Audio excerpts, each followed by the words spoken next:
여러분 안녕하십니까? 라디오 전망대 송유라입니다. 오늘 국회 본회의에서 상설특검 규칙 개정안이 민주당 주도로 통과됐습니다. 대통령이나 그 가족의 수사에는 모두 7명으로 이루어지는 상설특검 후보 추천이 구성해서 대통령이 소속되거나 소속됐던 정당은 제외하기로 한 겁니다.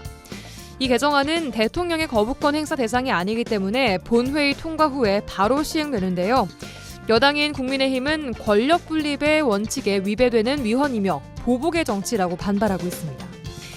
여야가 첨예하게 대립한 이 개정안은 아이러니하게도 어제 국회 법사위 전체 회의에서 폭소를 자아내게 만들었습니다. 토론 도중 여당 의원들이 자리를 박차고 강하게 반발하자 정청래 위원장이 그럼 계속 서 계시라고 장난처럼 이야기를 하면서 웃음이 터졌고요. 송석준 국민의힘 의원이 정 위원장을 향해 장난도 심하시고 라고 하면서 두 손을 번쩍 드는 만세 자세로 반대표를 던져서 회의장은 웃음으로 가득 찼습니다. 표결 처리 전에는 국민의힘 의원 한 명이 잠시 자리를 비우기까지 하는 대혼란 생생한 현장이 이어지면서 폭소가 또 이어졌습니다. 뉴스로 국민들에게 전해질 때에는 한치의 양보도 없는 당리당략에 숨막히는 싸움뿐이라 정치는 신물난다 하는 사람들도 있지만요.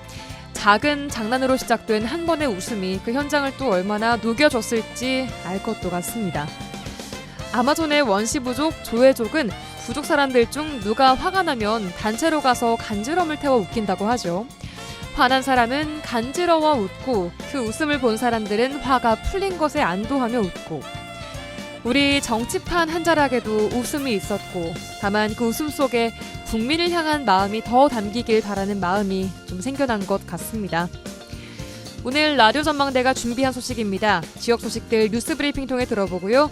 겨울이 되면 순천만을 찾는 겨울 진갯, 흑두루미가 올해는 전 세계 개체수의 절반가량 된다고 합니다. 잠시 후에 자세한 이야기 들어보고요. 이번 주 취재기, 민원 해결사, 이번 주 이 노래까지 이어집니다. 잠시 후에 뵙죠.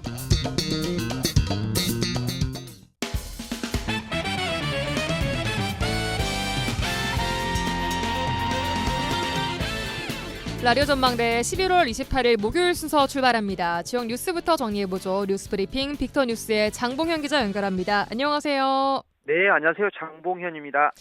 네, 오늘 첫 소식은 광양항 소식입니다. 광양항 컨테이너보드 물동량이 6년 만에 반등을 했다고요? 네, 반가운 소식입니다. 올 들어 광양항 컨테이너 물동량은 지난달까지 164만 TU로 지난해 같은 기간 153만 TU보다 7%가 증가했습니다. 예. 여수광양 항만공사는 연말까지 당초 연간 목표로 세웠던 191만 TU를 넘어서 197만에서 200만 TU까지 달성을 가능하지 않겠냐 그렇게 전망을 하고 있는데요. 예. 만약 200만 TU를 넘어서게 된다면 2021년 이후에 처음입니다. 연간 물동량은 2018년 241만 TU로 최고를 찍은 뒤에 코로나19, 우크라이나 전쟁, 또 경기 침체 등의 영향으로 줄곧 감소해서 지난 2년간은 186만 TU에 그쳤었거든요. 예, 이렇게 반등한 배경엔 어떤 게 있을까요? 네, 공동 운항 협정으로 연결된 대형 선사들의 집합체인 글로벌 해운 얼라이언스 재편을 앞두고 영업 활동을 강화한 성과라고 항만공사는 자평을 했는데요. 예. 실제 여수광양 항만공사는 MSC, 머스크 등 굴지의 선사들을 대상으로 세일즈를 전개해서 유럽, 미주 등 7개 신규 항로를 유치했습니다. 여수광양 항만공사는 올해를 광양항 컨테이너보드 재도약 원년으로 삼고 신규 항로 개설, 마케팅 강화, 항로 정비 등을 추진했는데 전남도와 광양시의 활성화 노력도 한몫했다 그렇게 말했습니다. 예. 참고로 광양항 컨테이너보드는 1998년 운영을 시작해서 현재 2개 터미널에서 8개 선석을 운영을 하고 있습니다. 네, 기분 좋은 소식으로 출발을 해봤습니다. 다음은 기획재정부가 지난 여름 여수광양항만공사에 여수 세계박람회 국가 선투자금을 일시 상환하라고 요구를 했었는데 3,600억 원대 상환금을 갚아야 할 처지에 놓였다면서요? 네, 맞습니다. 여수광양 항만공사가 상환해야 할 기한이 차츰 다가오지만 당장 거액을 마련하기가 쉽지 않아서 지역사회는 상환 유예를 계속 호소해 왔었는데요. 예. 해양수산부 내년 예산안 중 세입 예산으로 여수 세계박람회 선투자금 3,658억 원이 반영이 됐습니다. 예. 이는 2012 여수 세계박람회 개최 당시 정부에서 우선 투자한 금액을 내년에 돌려받겠다는 그런 의미거든요. 예. 선투자는 국제 행사 등 개최 시 총사업비 중 일부를 정부로부터 지원을 받고 이후 입장료 수입 또 관련 시설 임대 매각 수익을 활용해서 상환하는 형태로 이뤄지게 되는데요. 네. 해양수산부 고시에는 2025년까지 선투자금을 상환하도록 해서 기한은 1년밖에 남아있지 않았습니다. 박람회장은 당초 재단법인이 운영을 해왔지만 네. 2022년 11월 여수 세계박람회 관리 및 사후 활용에 관한 특별법이 개정되면서 이듬해 5월 여수광양항만공사로 소유권이 넘어왔습니다. 예. 여수광양 항만공사는 막대한 빚도 함께 넘겨받아서 거액의 상환금을 갚아야 할 처지에 놓이게 된 거군요. 네, 그렇죠. 항만공사는 올해 박람회장에 220억 원을 투입을 했지만 임대나 주차장 운영으로 거둔 수입은 겨우 70억 원에 불과한 것으로 전해졌거든요. 예. 또 박람회장 시설 전체 매각도 추진해 봤는데 마땅한 사업자가 나타나지 않아서 공매가 5차례나 무산됐습니다. 문제는 앞으로 부담해야 할 금액은 더 커질 수밖에 없다는 겁니다. 예. 항만공사는 상환할 예산을 마련하지 못해 채권을 만약 발행을 하게 되면 예. 연간 이자만 166억 원에 달할 것으로 예상이 되는 겁니다. 그래요. 올해 70억 원밖에 못 벌었는데 2배 이상 나간다는 이자만 거죠. 예. 이런 것 때문에 지역사회는 정부의 재출자, 상환 유예 등을 촉구해 오지 않았나요? 그렇죠. 지난 여름에 기획재정부 앞에 여수 지역 시민사회가 기획재정부 앞에 가서도 집회를 하기도 했고 예. 또 박람회장 사후 활용 마지막 기회가 될 마스터 플랜이 확정 추진돼 수익을 창출할 때까지만이라도 상환을 미뤄야 한다. 그렇게 요청을 해왔었거든요. 네. 이 마스터 플랜 용역은 지난해 6월 착수해서 내년 말까지 진행이 됩니다. 일각에서는 행사가 끝난 지 12년이 되도록 시설물 활용에 실패한 부담을 고스란히 지역사회 전체가 떠안게 됐다. 그런 비판도 하고 있는데요. 예. 항만공사는 2029년까지 추진하는 항만개발 사업 등에 연간 2천억 원이 소요될 예정인데 2030년부터 10년 분할 상환할 수 있도록 기획재정부에 계속 요청하고 있다. 그렇게 말을 했습니다. 예. 그런데 이 세입 예산이 그대로 확정이 되면 항만공사는 내년에 선투자금을 모두 상환해야 하는데 국회 예산심사에서 만약 삭감되면 네. 상환 유예 등 여지가 생기게 되는 겁니다. 그러나 좀 부정적인 기류가 뭐냐면 예. 정부나 국민의힘, 여당인 국민의힘은 국제 행사 등 개최 과정에서 투자나 손실 등 책임을 국가가 떠안는 나쁜 선례가 될 수 있다. 그러면서 상환은 약속대로 이루어져야 된다. 그런 입장입니다. 네, 예산 심사 결과를 좀 지켜봐야 될 것 같습니다. 자, 마지막 소식 듣겠습니다. 수억 원대 공공근로 인건비를 빼돌린 전 고흥군 공무원이 징역형의 집행유예를 선고받았다고요? 네, 광주지법 순천지원 형사 2단독은 사기, 공전자 기록 등 위작 등의 그런 행사 혐의로 기소된 전직 공무원 A씨에 대해서 징역 2년에 집행유예 3년을 선고했습니다. 예. 재판부는 A씨의 범행은 지방자치단체 재정 부실화를 초래할 우려가 있을 뿐만 아니라 궁극적으로 그 피해가 국민에게 귀속돼 사회적 해악이 크다 그렇게 판시를 했는데요. 네. 무엇보다 지자체 예산 운영이나 공무원 청렴성, 공정성에 대한 국민의 신뢰를 크게 훼손할 수 있어서 반드시 근절돼야 한다고 판시를 했습니다. 예. 재판부는 A씨가 범행을 인정하고 또 반성하고 편취 금액을 모두 고흥군에 반환한 점도 참작을 했는데요. A씨는 고흥군 소속으로 공공근로 일자리 사업 업무를 담당하면서 2020년 9월부터 지난해 5월까지 214차례에 걸쳐서 공공근로 인건비 3억 2,900여만 원을 송금받아서 가로챈 혐의로 기소가 됐는데요. 네. 중도 포기한 공공근로 대상자들이 일한 것처럼 인건비를 신청하거나 일한 날짜를 부풀린 뒤 지방재정관리 시스템의 공공근로 대상자가 아닌 자신의 계좌로 입금 계좌를 입력한 것으로 조사가 됐습니다.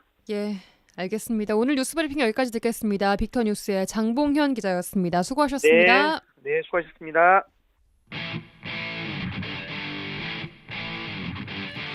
한 시간만 투자하세요. 지역의 이야기를 모아 전해드립니다.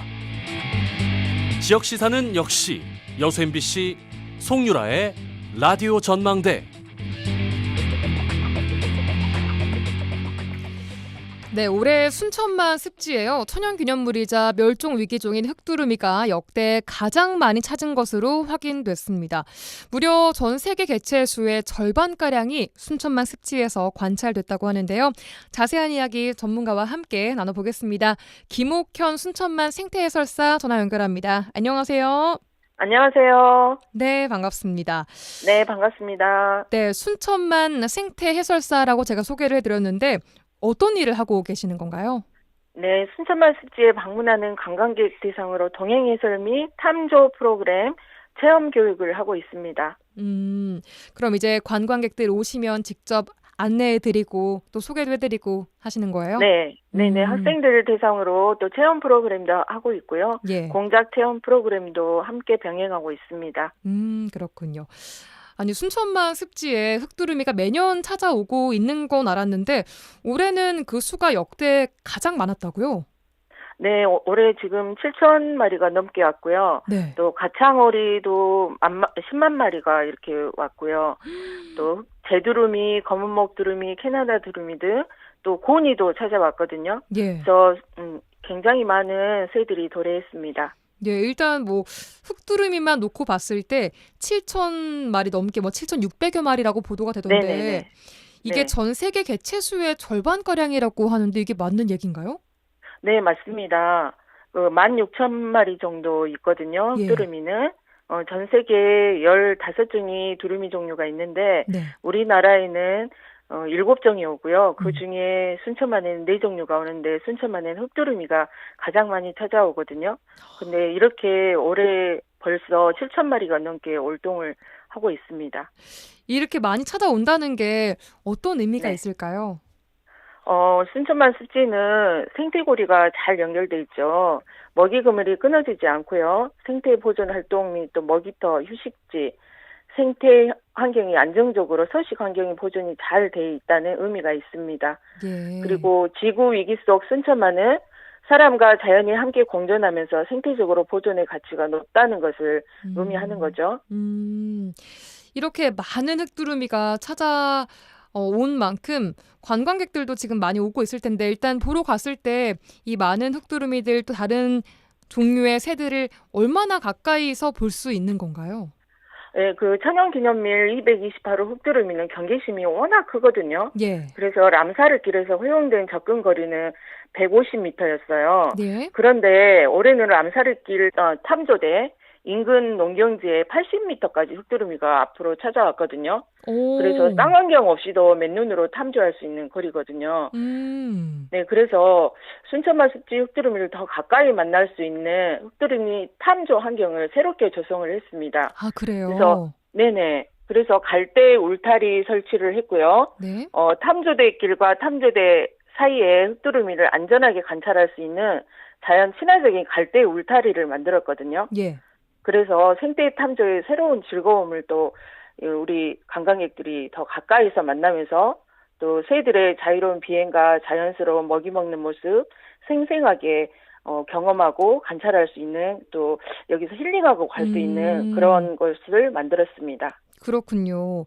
그러면 그냥 맨눈으로도 흑두루미가 뭐 먹고 있는 거, 날갯짓 하는 거 다 볼 수 있다는 얘기인가요? 네네, 그렇습니다. 바로 가까이서. 그래요. 네네, 시베리아 가도 네. 깊은 늪지대에서 우리 흑두루미가 털을 만들기 때문에요. 가까이 볼 수가 없거든요. 네네. 근데 우리 순천만에 오시면 그 7천여 마리의 흑두루미들을 바로 눈앞에서 관찰할 수 있는 그런 환경이기 때문에요. 많은 와. 관광객들이 너무 좋아하시죠. 장관이겠어요, 정말. 네네네, 그렇습니다. 그 광경을 거의 매일 보고 계신 건가요? 그렇죠. 저희는 이제 여러 가지 프로그램도 운영하지만 예. 다양한 새들을 관찰하고 또 모니터링하고 또 어떻게 이동하고 먹이를 먹는지 항상 관찰하고 보는데요. 예. 날마다 저희는 매일 보지만 네. 그때마다 느낌이 다 다르고 또 음. 얼마나 아름다운 풍경까지 있어서 저희들이 매일 감탄하고 있습니다. 그래요. 더 많이 뭔가 관찰되는 날은 기분도 더 좋으시겠어요. 그럼요. 엄청 좋죠. 그런 기분이 관광객들에게 많이 전해지죠. 아, 실제로 새들을 직접 본 관광객들의 반응은 좀 어떤가요? 반응은 순천만 습지에 오면은 그 순천만 습지 시민들도 대단하고 이렇게 함께 보존하고 있다는 거, 가까이 또 새들을 볼 수 있다는 거, 보존이 잘 돼 있다는 거, 이런 것들을 너무너무 칭찬을 많이 해주시거든요. 예. 그래서 자기 지역에도 이런 활동들이 잘 돼 있으면 좋을 것 같고 타지에서 오신 보존이 분들이요? 잘 보존이 돼 있으면 좋을 것 같다는 말씀들을 많이 하시거든요. 예. 그 아이랑 같이 가족 단위도 많이 보러 오죠? 그럼요. 요즘은 그 초등학생들도 굉장히 관찰에 그 새 탐조에 많은 관심들을 가지고 있거든요. 예. 그리고 이제 젊은 또 세대들, MZ 세대들 뭐 많은 사람들도 새 탐조에 굉장히 많은 관심을 갖고 있어서 다양한 계층의 사람들이 많이 찾아옵니다. 예. 그 보니까 생태 탐사선 같은 것도 있더라고요. 그 배를 타고 이렇게 새를 볼 수 있는 그런 루트도 있죠, 이게. 예, 그럼요. 생태 체험소는 오전 9시 30분부터 운영되는데요. 예. 탐정선을 타면서 우리 필드 스코프 또 쌍안경을 비롯해서 예. 다양한 도구로 체험을 할 수가 있는데요. 음. 많은 새들이 또 갯벌에 많이 있거든요. 예, 예. 그래서 잠수성인 오리들 종류들 또 여러 가지 뭐 갈매기라든지 또 보호종이 검은머리 갈매기 등 뭐 다양한 새들을 관찰할 수 있습니다. 그렇군요. 자, 그럼 이제 방송 듣고 계신 분들이 나도 한번 보러 가고 싶은데 언제 어떻게 가서 봐야 되는지 방법 좀 소개를 해주시죠. 네, 언제나 오셔도 되는데요. 예. 낮에는 희망농업단지에서 먹이 활동하는 흑도루미를 비롯해서 갯벌에 다양한 새들을 관찰할 수 있고요. 예. 또 갯바람에 흔들리는 갈대와 저녁 해질녘 잠자리로 이동하는 새들의 군무의 모습을 보고 싶다면 그 일몰 시작되기 전 우리 순천만에 찾아오시면 아름다운 풍경까지 함께 보실 수 있습니다. 예, 뭔가 더 잘 볼 수 있는 장소나 탐조 팁 같은 거 있으면 좀 알려주세요. 네. 우리 여기 순천만은 다양한 프로그램들이 있잖아요. 예. 그 프로그램들을 신청하시면 언제나 오셔도 다양한 프로그램을 통해서 새 탐조를 할 수가 있거든요. 어떤 게 있나요? 구성적인 프로그램이 굉장히 많은데요. 예. 올해 또 순천에 와서 새멍 여행을 추진하고 있거든요. 새멍 여행이요? 네, 새를 보고 불멍, 약간 네네, 네네네. 자연과 하나 되는 힐링 여행 프로그램들입니다. 예. 네, 그래서 셀프 탐조라 그래서 천문대와 탐조대에 설치된 고배율 쌍안경이 있거든요. 예. 누구나 관찰이 가능하고요. 체험할 수 있고요. 또 사운드 탐조. 매일 오전 10시, 오후 2시, 4시 총 3회 사전 예약을 받아서 1시간 동안 운영하고요. 예. 또 탐조 전문가와 함께하는 새와 갈대 등 다양한 소리를 들으면서 람사르길, 갈대숲 탐방로, 용산 소공원에 걸쳐서 탐조 활동을 할 수 있는 탐조 전문가와 함께하는 탐조 프로그램이 있고요. 예. 또 워킹 탐조, 순천만 공원 개장 전인 오전 7시부터 오전 10시, 오후 1시, 4시 등의 총 4회 사전 예약을 받아서 2시간 코스로 운영되는 워킹 탐조도 있습니다. 이제 이런 프로그램들은 사전 예약이 가능하고요. 예. 7세 이상 해당 15명을 선착순으로 순천만 누리집에서 이제 사전 예약해서 할 수 있습니다. 예, 예약이 막 다 마감돼 버리는 거 아닌가요? 네, 엄청 많이 인기가 있어서요. 예. 예약이 굉장히 많이 된다고 들었습니다. 서두르셔야겠습니다. 방송 듣고 네. 계신 분들은. 예, 알겠습니다. 직접 해설하고 또 소개해드리면서 어떤 순간이 좀 가장 기억에 남으세요? 네, 제가 굉장히 많은 기억이 있는데요. 예. 어떤 여학생이 이제 그 체험 프로그램을 했었어요. 그래서 이제 흑두루미의 여러 가지 생태 환경 이야기, 다양한 이야기를 해줬는데 고등학생이라고 하더라고요. 예. 근데 이제 이 흑두루미를 보면 행운을 가져다 주니까 열심히 공부해서 네. 원하는 대학에 들어가라고 했더니 네. 제가 원하는 대학에 들어가면 다시 방문한다고 했거든요. 예. 그런데 원하는 대학에 들어갔다고 선생님이 찾아왔다고 하더라고요. 그래서 재방문한 기회를 제가 줬잖아요. 예. 그래서 그 학생이 너무 많이 기억나고요. 그 학생이 공부를 열심히 해서 원하는 대학에 들어갔겠지만 우리 흑두루미가 흑두루미를 이렇게 보고 탐조하고 그 마음을 가지고 있었다는 게 제가 굉장히 마음으로 많이 남는 그런 이야기입니다. 뿌듯하셨겠어요. 네, 엄청 뿌듯했죠. 그러게요. 네. 자, 이렇게 뭐 행운을 주는 흑두루미를 비롯한 많은 새들이 순천만을 찾아오기 때문에 그만큼 또 많은 관광객들이 모이고 이런 좋은 영향들이 흘러나오는 거일 텐데 네. 이런 새들의 서식지를 확대하기 위해 순천시가 노력을 그동안 꽤 많이 해왔었죠. 네, 그렇죠. 순천만 습지는 새들을 위해서 전봇대 282개를 뽑고요. 그리고 여기는 친환경 농사를 짓는 희망농업 단지입니다. 그래서 여기는 농약을 쓰지 않고요. 또 수확량 관계없이 시민들한테 계약을 해서 이렇게 농약이 없이 떨어진 나달도 먹게 하고요. 또 볏짚을 전치해서 이 전치 볏짚에 동물성 먹이들이 있게 되잖아요. 예. 그러면 새들이 이렇게 단백질을 섭취할 수 있고요. 또 뿌려주기도 하고 그래서 순천에 오면은 안전한 잠자리, 또 먹거리, 또 사람들이 지켜주는 그런 환경이기 때문에 다양한 새들이 순천만에 찾아온다고 생각하고요. 예. 이런 순천의 시에서 많은 노력들을 했기 때문에 우리 흑두루미가 점점점 개체수가 늘어나고 이즈미 시에서 우리가 2006년도에 보존하는 방법을 배웠다면 이제 순천에 많은 세계 각국에서 순천을 배우려고 많이 찾아오는 그런 모습들을 볼 수가 있거든요. 예. 그래서 순천시의 노력을 제가 박수 쳐주고 싶습니다. 시민의 한 사람으로서. 예, 예. 그 순천만 습지만뿐만 아니라 주변 지자체에서 꿈이 이제 이루어질 수 있도록 우리 순천시는 해양 정원을 만드는 게 꿈이라고 합니다.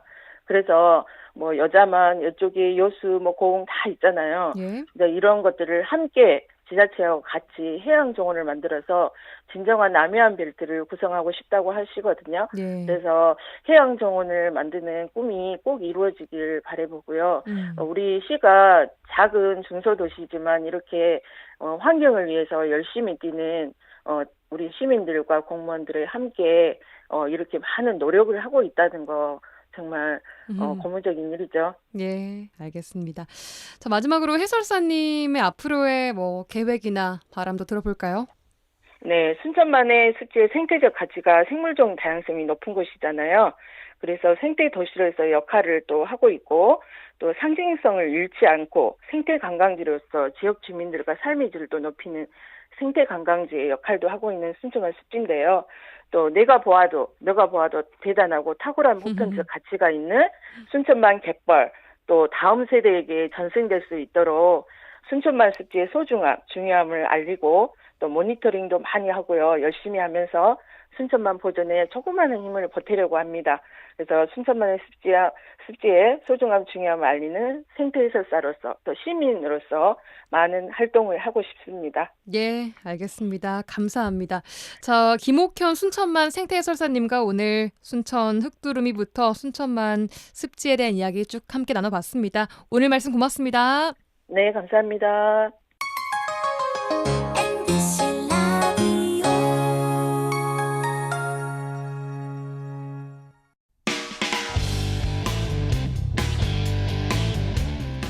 네, 이번 주 취재기 시간입니다. 여수 MBC 유민호 기자와 함께합니다. 어서 오세요. 안녕하세요. 네, 3주 만에 또 오셨습니다. 네. 자, 오늘은 먼저 이번 주에 리포트가 나갔던 이슈 현장 다시 간다. 리포트 보니까 광양 노사 갈등 상황 후속 보도하셨더라고요. 어떤 내용이었나요? 제가 이제 최근에 다시 광양에 출입하게 됐는데 예. 약간 광양이 원래 좀 뭐 화물연대도 있고 공장 짓는 플랜트, 뭐 포스코, 금속노조 여러 가지 좀 노동 이슈들이 가장 많은 지역인 것 같아요. 그래서 원래 이제 노사 갈등이 좀 이렇게 해마다 이어지고 있는데 이번 일은 이제 광양 황금지구의 바이오매스 발전소 공사 현장에서 불거진 체불 문제를 좀 다뤘습니다. 이제 예. 하도구 건설사가 있고 이 건설사가 자금난으로 이제 기업 회생 절차에 들어갔거든요. 이제 사실상 부도 상태라고 합니다. 그렇기 때문에 이제 지난 5월부터 이 일하는 노동자 임금과 기중기 크레인, 장비 임대료 수십억이 체납이 됐습니다.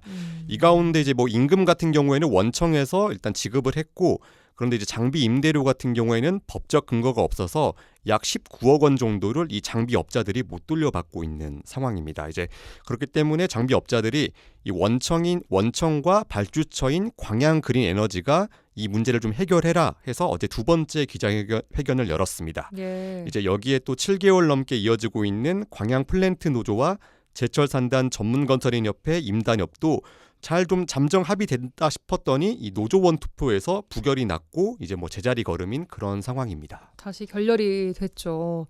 이런 그 노사 갈등 사안들이 뭔가 다 얽히고 설켜 있는 것 같아요. 광양 지역 보니까. 예.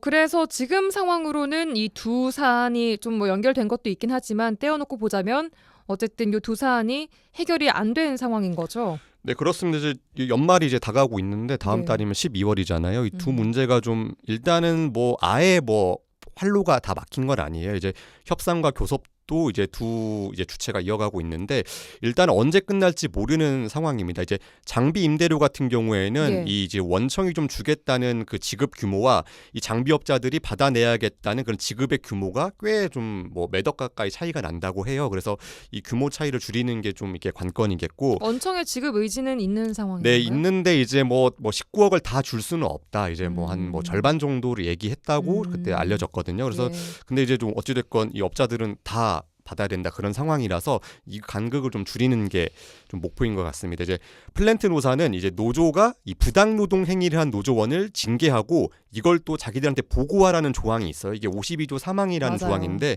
이건 독소 조항이다. 그러니까 절대 이 노조원들은 이걸 받을 수 없다라는 했기 때문에 또 이걸 또 사측은 꼭 넣어야 된다 그런 상황이라서 요 문제도 좀 7개월, 8개월째 돼가고 있는데 연말까지는 쉽지 않을 것 같습니다. 갈등이 오래 지속이 되면 우려되는 상황들은 어떤 게 있을까요? 역시 뭐 이제 광양이나 이런 데는 또 철강 산업 뭐 이제 여수 같은 석유화학 산업 이제 지금 뭐 뉴스 나오는 것들 다 대내외 약재가 너무 심하다. 뭐 예. 산단이 위기다 이런 게 있는데 그렇기 때문에 지방세도 크게 준 그런 상황입니다. 이제 맞습니다. 갈등이 계속되면 공장 가동이나 이 사업 등이 아무래도 타격을 줄 텐데 그리고 이제 노동자들도 임금을 제대로 받지 못하고 이렇게 뭐 파업을 하고 그러면 만약 또 소비가 또 활성화되지 않겠죠. 그렇기 때문에 경기 침체에 영향을 줄 수 있다. 약간 이런 목소리 우려가 커지고 있습니다. 네, 지역 경제 타격까지 이어질 수 있다라는 우려까지 나왔습니다. 예, 알겠습니다. 혹시 뭐 해결되는 사안 나오는 대로 또 보도해 주시기 바라겠습니다. 자, 그리고 오늘 저녁 뉴스데스크에서 보도가 될 취재 내용 하나 더 알아보겠습니다. 광양 지역의 한 아파트에서 누수 사고가 났는데 뭐 거의 천장이 무너져 내렸다고요. 네, 이게 이제 뭐 사진을 보고 좀 놀랐는데 정말 천장이 무너져 내리고 바닥이 이제 막 흥건한 그런 상황이었어요. 근데 이게 보니까 2011년도에 준공된 아파트거든요. 네. 크게 뭐 노후한 상태는 아닙니다. 근데 좀 이야기를 들어보니 한 5년 전부터 한 아파트 전반적으로 고질적으로 한 500세대 이상이 이 스프링클러 이음새가 낡아서 누수가 군데군데 발생을 한 것 같아요. 그러니까 천장 물이 쪽에. 새기 시작했다는 거죠. 예, 근데 이 제보가 온 집은 뭐 조짐이 있었는데 갑자기 뭐 이게 퇴근하고 이제 제보자가 들어가 보니까 천장이 무너져 있었다 해서 직접 가보니까 이제 폭격 맞은 것처럼 천장이 주저앉아 있었죠. 이제 사람이 있었다면 정말 큰 사고가 날 뻔한 그런 상황이었습니다. 네, 이게 사고 원인이 말씀하신 대로 그냥 단순 노후화였던 거예요? 일단은 좀 더 그걸 확인해 봐야겠는데 그 집 한 유독 한두 세대가 좀 크게 이렇게 누수로 인해서 천장이 무너진 그런 상황. 이분은 또 안 고치고 있던 그런 상황이었나 봐요. 그래서 근데 좀 근데 그렇게 크게 뭐 이렇게 무너질지는 몰랐던 거죠. 예. 예, 이런 경우에는 책임은 누가 져야 되는 거죠? 이게 좀 복잡한데 이 아파트는 이제 뭐 완전히 분양 아파트가 아니고 임대로 살다가 분양을 하는 분양전환 임대 아파트입니다. 이런 것들이 있는데 일단은 뭐 절반은 분양 아파트고 현재 나머지는 또 임대로 살고 있는 그런 상황이거든요. 예. 이 뭐 내용을 좀 들어가보면 원래는 이 아파트를 지은 시행사 사업자가 있었는데 요 임대 분양 사업권을 다른 부동산 뭐 사업자한테 넘겼습니다. 예. 근데 이 또 새 사업자가 이 자금난으로 법원에 또 회생 신청을 하고 이마저도 또 거부당한 그런 상태예요. 좀 복잡한 사연이 있습니다. 근데 네. 이 새 임대 사업자가 처음에는 이제 누수 문제가 발생을 한 걸 알고 조치를 좀 해주다가 일단 이제 또 이제 나머지가 워낙 많으니까 돈도 없고 하니 일단 자비를 들어서 고쳐라. 그리고 알아서 나중에 고쳐라. 자기들한테 내용 증명이랑 뭐 영수증을 보내면 그때 돈을 주겠다. 하지만 이제 다른 대부분 세대가 이제 크게는 막 6, 70만 원씩 들여서 수리를 했는데 이 수리비를 못 돌려받고 있는 상황이고 이 제보자 같은 경우는 천장이 무너졌잖아요. 그래서 예. 단순히 그거를 다 이제 공사를 하려면 뭐 수백만 원씩 뭐 이제 수리비를 내야 하는 그런 상황이겠죠. 예. 피해 입은 곳은 뭐 새로 리모델링도 해야 될 수도 있는 것이고. 그렇죠. 뭐 트라우마도 클 것 같고 아무튼 좀 그러게요. 정신적으로도 좀 피해가 있을 것 같습니다. 그렇습니다. 이 사업자 측은 지금 뭐라고 하던가요? 일단은 하자 보수에 대한 책임을 좀 찾아봤어요. 근데 광양시를 통해서 규정을 좀 알아봤는데 이 공동주택관리법에 따라서 분양 전환 임대 아파트는 분양이 되기 전까지 이 하자 보수 책임은 사업자에게 있다고 봤습니다. 그래서 예. 이런 내용을 좀 인지를 하고 이 제보자를 통해서 사업체 관계자와 통화는 됐어요. 근데 통화를 했는데 뭐 할 말이 없다. 자기들은 이제 뭐 취재에 응하지 않겠다 하고 거부를 한 상태고 일단은 뭐 입장을 묻는 문자 메시지도 보내놨는데 아직까지 답장은 없는 상황입니다. 지금 취재는 약간 피하고 있는 그런 상황인 것 같습니다. 자, 이런 경우에는 사실 사업자가 보상을 해줘야 되는 방법밖에 없는 거잖아요. 임대세대 같은 경우에는. 네. 그럼 이 사업자가 지금 이렇게 연락이 막 안 되거나 혹시 단순히 보상을 안 해주는 또 미루거나 이렇게 하면은 사시는 분들 입장에서 입주민 입장에서는 막연히 기다려야 되는 상황이 답답할 것 같아요. 그렇죠. 일단은 뭐 여러 다른 이제 또 피해를 본 누수 세대 이야기를 좀 들어봤는데 이제 예. 뭐 이미 받는 걸 좀 포기했다고 해야 되나요? 뭐 1, 2년 넘게 안 주고 있으니까 그냥 내 돈 들여서 내 집 고치고 만다 약간 그런 상황인 것 같아요. 이제 광양시에다가도 문의를 해봤는데 뭐 예. 뾰족한 대책은 없다고 합니다. 이제 과태료를 이제 그 사업자한테 물릴 수 있는데 뭐 이거 가지고는 뭐 해결이 안 되는 미미한 수준이겠죠. 그래서 또 시 예산을 들여서 지원하자니 이미 또 이 아파트를 고친 세대가 있잖아요. 그럼 예. 또 형평성 문제가 있어서 뭐 좀 시에서도 이걸 좀 이렇게 전반적으로 나서기가 좀 약간 뭐 애매한 상황, 예, 그렇게 정리했습니다. 알겠습니다. 몇 년 전부터 뭐 고질적인 문제가 있었던 부분이라고 하면 앞으로 또 이런 일이 발생할 가능성도 있는 거 아니겠습니까? 그렇죠. 먼저 이제 어찌됐건 누수 문제가 한다고 하면 일단 빨리 고치는 게 중요하겠고 일단 모르겠습니다. 그렇게 큰 피해가 또 날지는 모르겠는데 정말 그 현장을 봤었을 때는 영상으로 보시면 더 잘 알겠지만 예. 이게 정말 이게 뭐 사람이 있었다면 크게 사고가 날 뻔한 그런 상황이었습니다. 예, 오늘 자세한 내용 뉴스데스크에서 확인하시면 되겠습니다. 이번 주 취재기 유민호 기자와 함께했습니다. 고맙습니다. 감사합니다.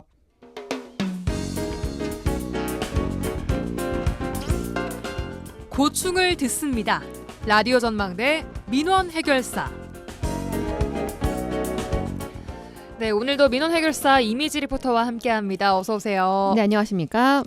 네, 지역 경제의 중심을 담당하고 있던 여수 국가산단이 불황에 빠지면서 지역 경제가 위기라는 소식 계속 나오고 있습니다. 전망대에서도 저희가 다각도로 다루고 있는데 정말 이 산단의 불황이 지역 서민 경제까지 영향을 미칠 정도로 심각해지면서 지역 경제에 빨간불이 켜졌죠. 네, 여수 석유화학업계가 위기 중에 최대 위기를 겪고 있습니다.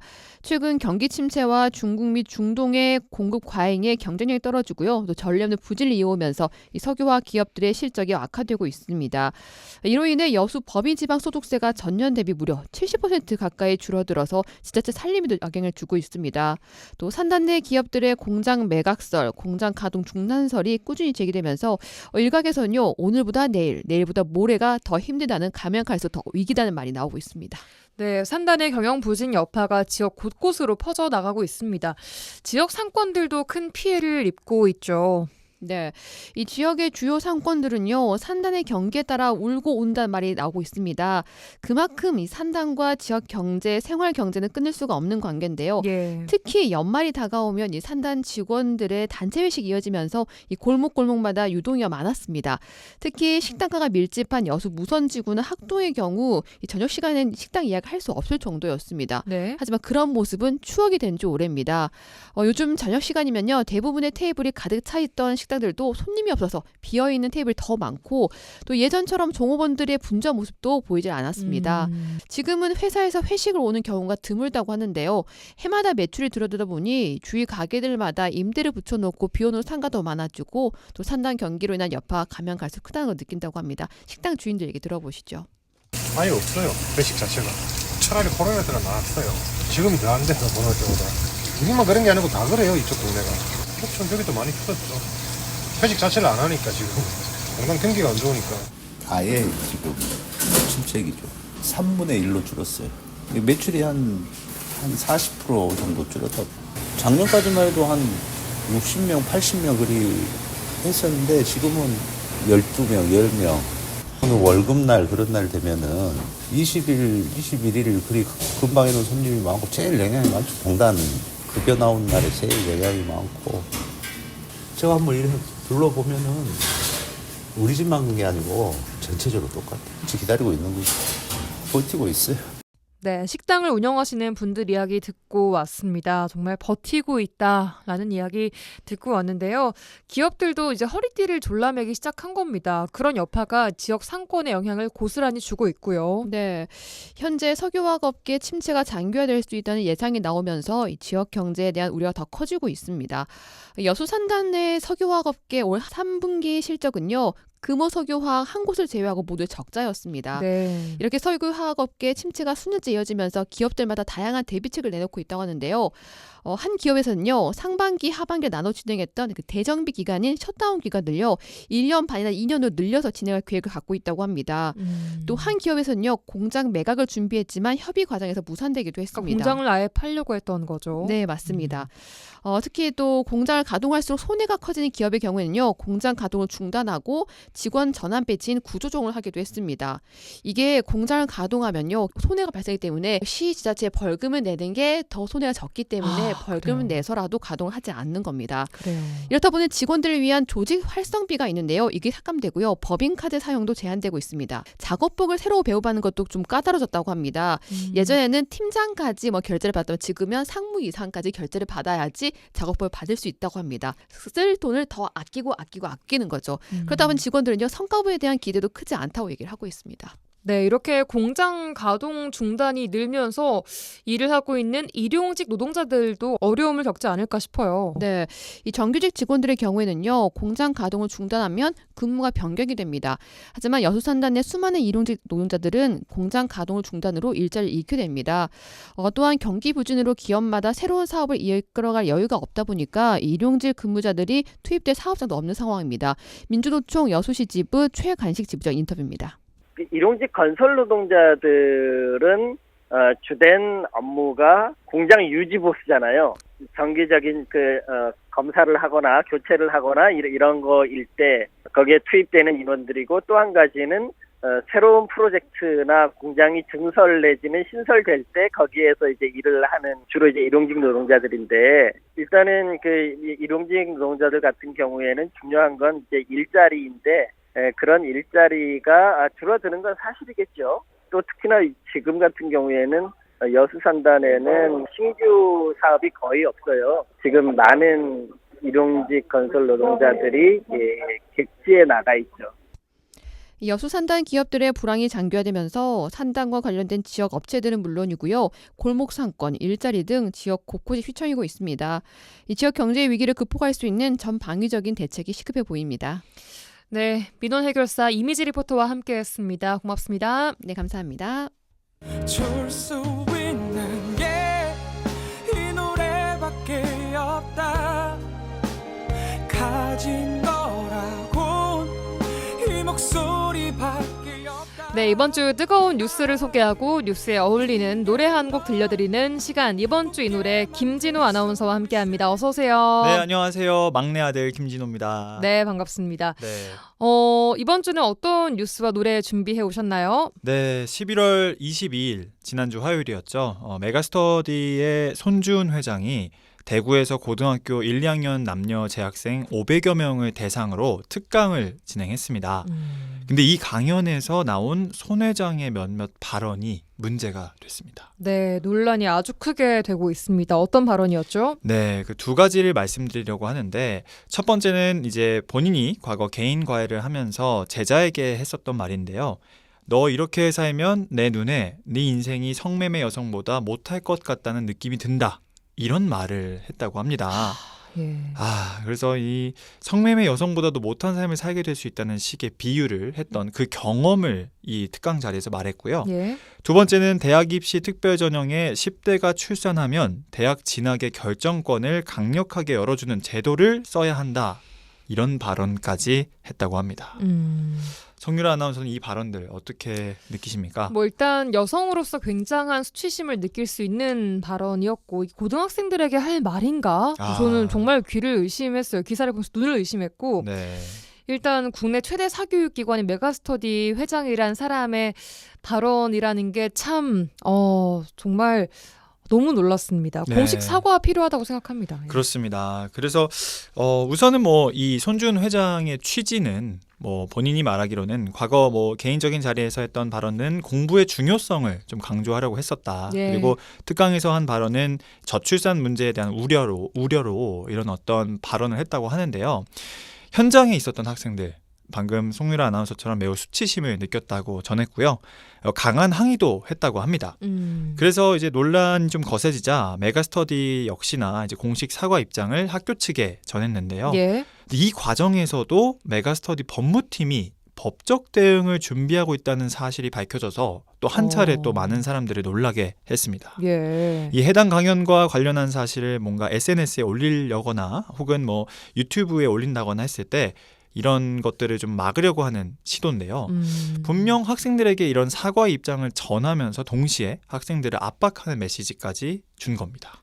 그러니까 일단 학생들에게 직접 사과는 하지는 않았고요. 네. 학교를 통한 사과 입장을 밝혔고 그런데 문제가 제가 듣기로는 학교 또한 학생들의 그 언행이나 SNS 업로드 같은 것을 좀 단속시키는 듯한 발언이 있었더라고요. 네, 강연 관계자들이 이제 이 상황이 점점 커지니까 좀 은폐하거나 축소하려고 하는 어떤 그런 의혹도 제기가 되고 있는데요. 예. 학교 측이 사실은 이 메가스터디 법무팀에서 이 상황을 지켜보고 대응을 준비하고 있다라는 메시지를 직접 전송을 했고요. 본인의 학생들에게. 네, 그렇습니다. 예. 그래서 본인의 행위가 학교와 당사자에게 큰 피해를 입힐 수 있다는 사실을 직시하기 바란다. 그러니까 뭐 조심해라라는 네. 취지였던 거죠. 그런 말까지 좀 한 걸로 보입니다. 예. 근데 뭐 나중에는 이제 이런 것들에 대한 논란도 거세지자 뭐 학교 측은 학생들을 보호하는 차원에서 뭐 이런 메시지를 줬다라는 말까지 하면서 상황이 점점 커지고 있습니다. 그렇습니다. 정말 이 사교육의 대표 주자 메가스터디 회장의 발언이 이렇게 문제가 되고 있는 것 자체가 큰 논란인 것 같은데 네. 오늘 어떤 노래 가지고 오셨나요? 네, 저는 그 정승재 장미여관이라는 팀이 함께 부른 노래인데요. 생선님의 편지.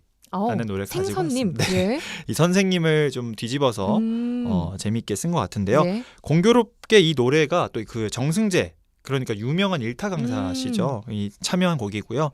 이 손 회장과는 좀 다르게 이 치열한 입시 제도 속에서 노력하고 있는 학생들, 뭐 이런 학생들의 마음에 깊이 공감하며 그들을 위로하는 노래로 제작했다고 합니다. 네. 이 노래 가사 중에요. 공부가 인생에서 전부는 아니라고 너의 인생의 일부분일 거야. 그러니 당당하게 웃어봐 라는 가사가 있습니다. 예. 영향력이 큰 어른의 시대착오적인 발언으로 이 현장에 있던 그리고 기사를 확인한 많은 학생들이 상처를 받았을 텐데요. 그런 상처 받지 않고 좌절하지 않았으면 하는 마음이 담긴 노래라고 생각하시면 되겠습니다. 네, 지난주에 이어서 입시를 앞둔 고등학생 또 수험생들을 위한 위로의 노래 또 가지고 와주셨습니다. 자, 정승재 장미여관의 생선님의 편지 들으시면서 김진우 아나운서와는 다음 주에 만나겠습니다. 고맙습니다. 네, 고맙습니다.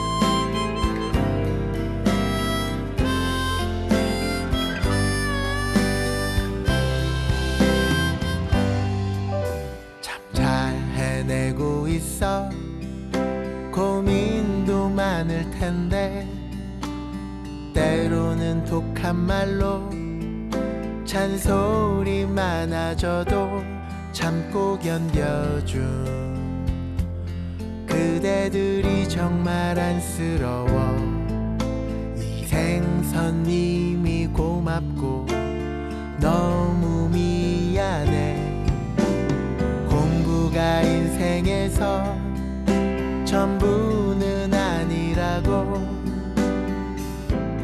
너의 인생의 일부분일 거야 그러니 당당하게 웃어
여수 MBC 라디오 전망대 11월 28일 목요일에 준비한 내용은 여기까지입니다. 저는 내일 돌아오겠습니다. 구성 이선화, 연출 송유라였습니다. 고맙습니다.